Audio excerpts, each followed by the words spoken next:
Bwana Yesu asifiwe. Mpenzi mtazamaji, asubuhi ya leo ninakukaribisha katika kipindi cha Manyunyu ya Baraka, nikitumai kwamba wikendi yako ilikuwa ni ya baraka, na hiyo jana uliweza na kufika kanisani na ukaweza na kubarikiwa. Ni asubuhi njema ambapo tunafaa na kumshukuru Mwenyezi Mungu, maana sio kawaida tu kuamka tu kwako katika uso wa dunia kujipata kwamba unapumua tu.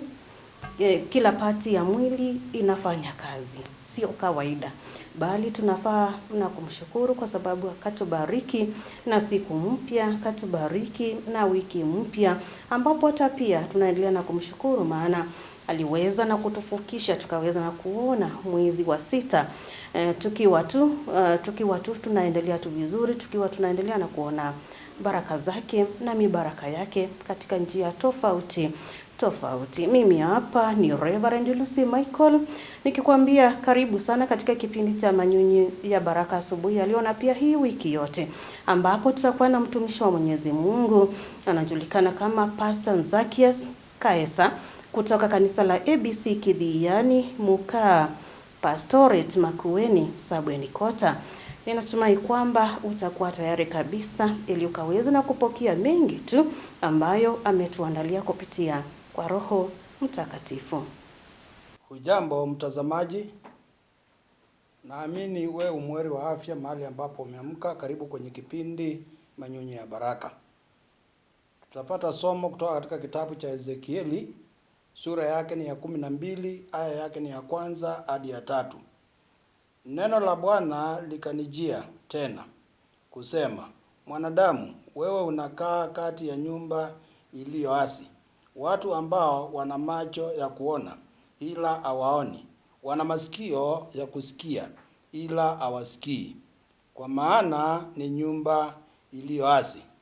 Basi mwanadamu, funga tayari vyombo kwa uhamisho, ukahame wakati wa mchana mbele ya macho yao, nawe utahama toka mahali pako hapa mpaka mahali pengine mbele ya macho yao, labda watafahamu, wajapokuwa ni nyumba iliyoasi.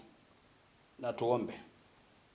Baba mtakatifu, katika jina la Yesu, sifa na utukufu ni zako milele na milele. Asubuhi hii tunaliitia jina lako ndiposo kapate kutubariki. Neno lako Mwenyezi Mungu tutalisikia, libariki, na pia Mwenyezi Mungu tukapate kuitafakari katika maisha yetu. Kwa Yesu Kristo aliye Bwana mkombozi wetu tumeomba. Amen. Mpendwa mtazamaji, tutazungumzia sana juu ya neno hili kuhama. Najua unaelewa vizuri ya kwamba kuhama kuna sababu zake. Mtu huhama kwa ajili ya mambo mazuri, ama mtu anahama mahali akiongopa mabaya. Hivyo basi ndivyo tunavyokuelewa ya kwamba neno hili ambalo limetumika na nabii huyu. Hiki kitabu cha Ezekieli ni kitabu mojawapo baadhi ya vitabu ambazo ziliandikwa wakati wana wa Israeli walipokuwa mateka Babeli. Hii habari ya kuhama ni kutoka mahali kwenda kuishi kwingine. Unaweza pia unaweza kupata uhamisho kikazi, ama unaweza kupata uhamisho eti ya kwamba umenunua sehemu shamba mahali umejenga. Hivyo basi baada ya kumaliza mjengo unakuja unafuga virako zako na unahamia mahali ambapo umejenga makao mapya. Yawezekana mtazamaji kuwa wewe ulihama jana au jioni ama juzi tu ulihama wakati ninapozungumzia neno hili kuhama. Hawa watu wakati wa Ezekieli walikuwa ni watu ambao wanaishi katika sehemu ambazo hazifai. Kijiji chenyewe kilikuwa ni watu waasi. Watu hawa walikuwa wakifanya kinyume cha mapenzi ya Mungu.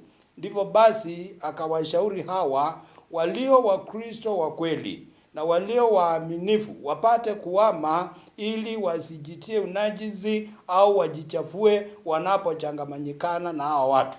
Hivyo sababu akawaamuru wahame. Neno hili la Mungu linapotuhimiza ya kwamba kuhama, mtazamaji, wewe ulipohama ama ulipoacha ploti ukaenda ploti nyingine, huo tu ni uhamisho, kwa sababu uko sehemu mpya sehemu ambayo haujawahi kukaa pale tena.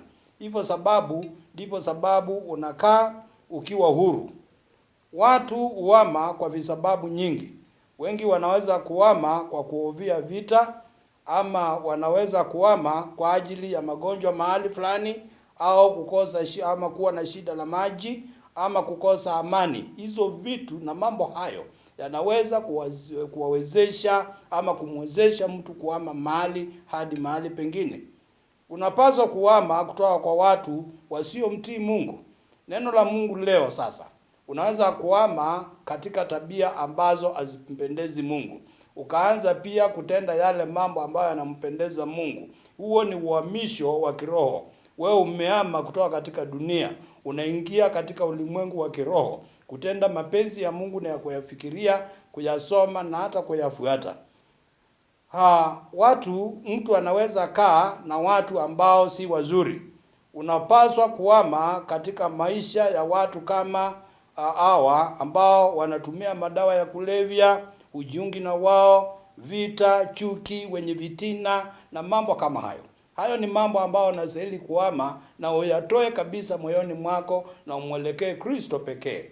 Unaweza kuona ya kwamba hata kuna watu wanaweza kuhama katika ibada ya kuabudu miungu. Wakati wa nabii Elijah, watu walitumia sana kuabudu miungu, wakiongozwa na watu ambao walikuwa wanaabudu mizimu. Hivyo basi tunaona ya kwamba Elijah aliweza kuwaamuru ili wasiwafuate kama hao watu wa hizo tabia. Kwa hivyo na wewe pia yawezekana wakati huu ninazungumza nawe asubuhi ya leo, yaweza kuwa uko katika zile vitengo ambazo nimetaja. Madawa ya kulevya, ulevi kupindukia, ama pia mambo ya ushirikina, ama mambo ambayo hayafai kamwe, na chuki na fitina kwa watu, na mambo ambayo hayafai. Unastahili kuwa na uamsho mpya. Ama mpendwa, ama mama, baba, ama kijana, hama pale. Hata msichana pia hama katika hizo tabia, ili ukamwelekee Mungu, uwe na tabia ambazo zinazompendeza. Sasa wewe uliokoka hauna ruhusa kukaa katika vikao ambavyo zinawadharau wengine, kuwapuuza. Tukiangalia maneno ambayo yaliandikwa na Daudi, sura ya 1 mstari wa 1 kuendelea.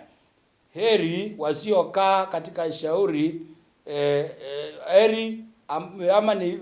wale ambao wanakaa katika shauri ambalo si nzuri. Hao watu hawafai, tuhame pale, ili tuwe tunakukaa katika njia za haki na njia ambazo zinampendeza Mungu. Ukikosa kuhama, shida ya kukosa kuhama ni nini? Shida ya kukosa kuhama, mpendwa, unaweza kupata ghadhabu ya Mungu kwa ajili ya kutokuhama, ukifanya moyo wako kuwa mgumu pale. Kwa hivyo kuna haja tu ya kuhama. Usikae pale katika kutenda dhambi. Usikae pale katika mambo ya kunyemelea ushirikina au kufanya usherati na mambo mengine au kaidi wa aina fulani. Unapaswa sasa kuhama. Jiamulie leo kuhama. Mpaka uamue ya kwamba Mungu amezungumza nawe asubuhi hii na unastahili kuhama. Kwa sababu epuka dhambi. Kwa sababu usipohama kuna matokeo yake. Kwa sababu kuna dhambi, kuna hukumu, kuna kifo, na hata mwishowe kuna jehanamu. Usipohama, jehanamu lipo, utaishia pale. Hakuna kuingia kwenye uzima wa milele tena. Kwa hivyo mpaka sasa ujiamulie unapokuwa na uhai asubuhi ya leo, na unapolisikia sauti ya Mungu pia. Watu udharau, watu wapendao vitina, ugomvi, masengenyo na hata pia uasi wa aina fulani. Hautahesabiwa mbele ya Mungu Baba, kwa sababu wewe ni mmoja baadhi ya waasi. Kwa hivyo sasa unatulia ukisubiri nini? Amua leo. Wakati ni sasa. Hama na Mungu atakuweka huru. Hama na utaishia kwenye njia ambazo zinampendeza Mungu. Kwa hivyo watu hawa, kukosa kusikia ni jambo mbaya kabisa. Ama una masikio na usikii. Ezekiel alinena na wao. Na wao wakawa tu wanasikia, wanamsikiliza vizuri, lakini wako na yale masikio ni kama wanampuuza, hawapendi kusikia. Ni kama vile leo kuna watu ambao hawapendi kusikia, hawapendi kuambiwa, hata hawajali. Kwa hivyo kuna haja tujihadhari sana. Wakati huu Mungu anakuhitaji. Tuombe. Baba mtakatifu, katika jina la Yesu Kristo, asante kwa ajili ya ujumbe uliotupa asubuhi ya leo. Neema na baraka ziwe pamoja na mtazamaji wangu, na neema na baraka ziwe pamoja nami. Utuongoze mchana kutwa siku ya leo, na ukapate kuandamana na kila mmoja. Barikie mtazamaji, umtimizie mahitaji yake. Kwa hivyo unamfahamu na unampenda na unamjali. Kwa Yesu Kristo aliye Bwana mkombozi wetu tumeomba. Amen. Mungu huendelea kutoa honyo na nafasi ya toba.